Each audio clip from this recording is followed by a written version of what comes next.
शाळेमध्ये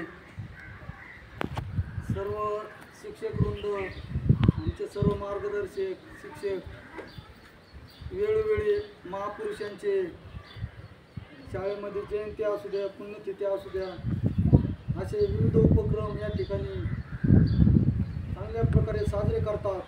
त्याच्यामागं त्यांचा हाच उद्देश आहे की आज बाहेरच्या वातावरणामध्ये वावरत असताना पूर्वी जे महापुरुष होते त्यांनी आपल्यासाठी काय कार्य केले हे आजच्या विद्यार्थ्याला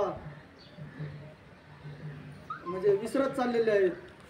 आजच्या विद्यार्थ्यांना जर विचारलं कोणत्या पिक्चरमध्ये कोणता हिरो आहे, नवीन मोबाईल कोणता आलेला आहे, त्या मोबाईलमध्ये फंक्शन कोणते आहेत, कोणता हिरो नटी असेल त्यांनी काय कार्य केले, पिक्चरमध्ये काम काय करतात, हे आजचे विद्यार्थी पटकन उभा राहून सांगतात। परंतु महापुरुष कोणत्या महापुरुषाने समाजासाठी, शिक्षणासाठी, ज्या खालच्या घटकासाठी काय कार्य केले हे आजच्या विद्यार्थी जवळपास विसरत चाललेले आहेत।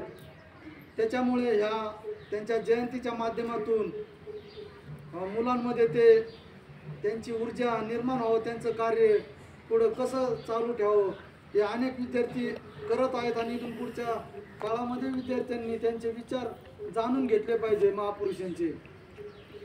खरं जर पाहिलं तर आजच्या युगात राजकारणाचे युग असेल, डिजिटल युग असेल, पण याच्यामध्ये खरंच बरेचसे विद्यार्थ्यांना माहीत पण नाही या महापुरुषांनी काय कार्य केले, हे महापुरुष कोण आहेत। मी बऱ्याच बाहेरच्या विद्यार्थ्यांना विचारलं पण ते सांगता येत नाही।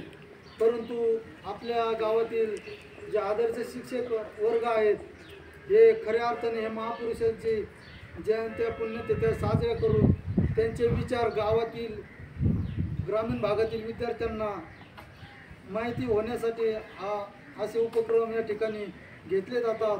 खरंच जे उपक्रम इथून पुढे चांगले चालू राहतील आणि इथून पुढे त्यांनी चालू ठेवावा, जेणेकरून विद्यार्थ्यांना महापुरुषांचे विचार फक्त विद्यार्थ्यांनाच नव्हे तर गावातील ज्येष्ठ नागरिक असतील, युवक असतील, त्यांनाही त्यांचे विचार पडतील आणि पटवून घेणं गरजेचं आहे। कारण त्यांनी खूप मोठं कार्य समाजासाठी, शिक्षणासाठी केलेलं आहे।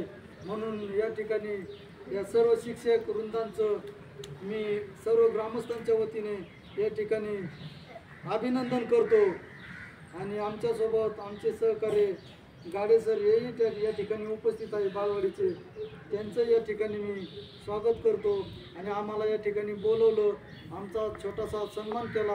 त्या ठिकाणी सर्व मराठी शाळेच्या सर्व मुख्याध्यापक असतील, फुलके सर असतील, सर्व शिक्षक वृंद असतील, यांनी आमचं स्वागत केलं, त्यांचं या ठिकाणी मी अभिनंदन करतो आणि या ठिकाणी थांबतो।